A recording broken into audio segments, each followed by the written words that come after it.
ఈరోజు మనం చెప్పుకునే కథ రాము స్నేహం. కోసల రాజ్యాన్ని విక్రమసేనుడు పాలించేవాడు. అతనికి చాలా కాలానికి కుమారుడు జన్మించాడు. మహారాజ దంపతులు ఆ పిల్లవాడికి జయంతుడు అని పేరు పెట్టారు.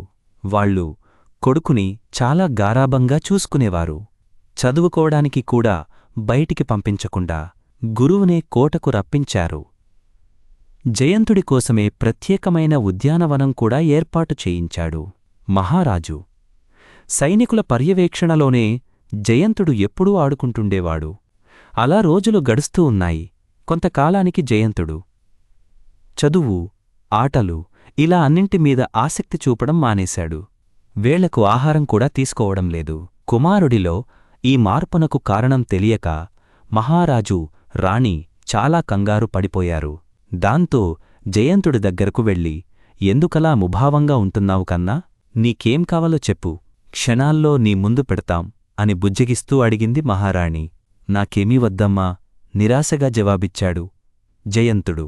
రాను రాను అతడు మరింత ఉదాసీనంగా తయారయ్యాడు. ఎదుటివాళ్లతో మాట్లాడటం, నవ్వడం అన్నీ మానేశాడు.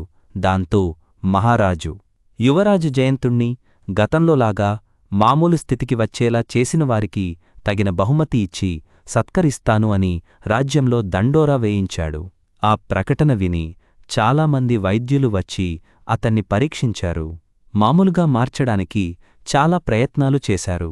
కాని ఎలాంటి ప్రయోజనం లేకపోయింది. ఎప్పటిలాగే ఒకరోజు సైనికులు జయంతుడిని కోట ఆవరణలో ఉన్న ఉద్యానవనానికి తీసుకెళ్లారు. తను మౌనంగా ఒకచోట కూర్చుండిపోయాడు. అప్పుడే గాలిలో బంతి ఒకటి ఎగురుతూ వచ్చి తన ముందు పడింది. దాన్ని పట్టుకోవడానికి ఒక అబ్బాయి పరుగెత్తుకుంటూ వచ్చాడు. అతను కూడా యువరాజు వయస్కుడే. అతన్నే చూడసాగాడు జయంతుడు. వెంటనే సైనికులు, ఎవరు నువ్వు? ఇక్కడికి ఎలా వచ్చావు అని కాస్త గట్టిగా అన్నారు. అయ్యా, వాడు నా మనవడు రాము, సరదాగా నాతో పాటు వచ్చాడు అంటూ అక్కడకు వచ్చాడు తోటమాలి. ఈలోగా జయంతుడి దగ్గరికి వచ్చి, నువ్వు కూడా నాతో ఆడతావా అని అడిగాడు రాము, ఏం చెప్పాలో తెలియక. అటూ ఇటూ కాకుండా తలూపాడు. నేను బంతి విసురుతాను, నువ్వు దాన్ని కింద పడకుండా పట్టుకోవాలి అంటూ దూరంగా వెళ్ళి బంతి వేశాడు రాము. జయంతుడు అనాలోచితంగా లేచి ఆ బంతి అందుకున్నాడు. భలే భలే, నువ్వు పట్టుకున్నావు అంటే గెలిచావు. ఈసారి నువ్వు బంతి వేయాలి, నేను పట్టుకుంటాను అన్నాడు రాము. జయంతుడు అప్పటివరకు అలాంటి ఆటలు ఆడలేదు. కాని ఆ మెప్పుకోలు అతడికి ఆనందాన్ని కలిగించింది. అలాగేనంటూ దూరంగా వెళ్ళి బంతి విసిరాడు. కాని రాము దాన్ని అందుకోలేకపోయాడు. మళ్ళీ నువ్వే గెలిచావు కాబట్టి నువ్వే వెయ్యి అని బుంగమూతి పెడుతూ అన్నాడు రాము. అది చూడగానే జయంతుడు ఒక్కసారిగా బిగ్గరగా నవ్వాడు. దాంతో అక్కడున్న సైనికులు ఆశ్చర్యపోయారు.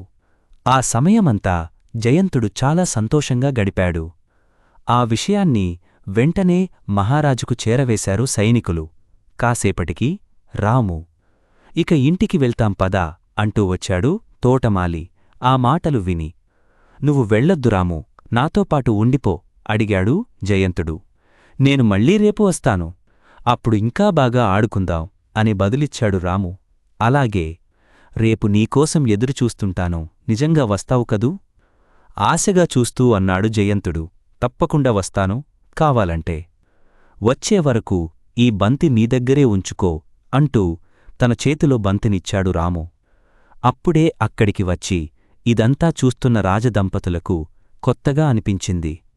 జయంతుడి ముఖంలో ఆనందం చూసి వాళ్లు కూడా ఎంతో సంతోషించారు. ప్రభూ, చూశారా?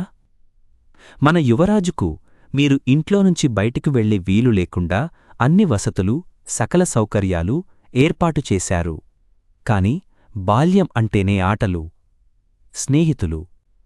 ఇన్ని రోజులు యువరాజు ఒంటరిగా ఉండటంతో ఏమీ తోచక ముభావంగా కనిపించాడు. ఇప్పుడు ఒక మిత్రుడు దొరకడంతో ఆనందంగా ఉన్నాడు. యువరాజును ఇక నుంచి గురుకులానికి పంపించడం మంచిది.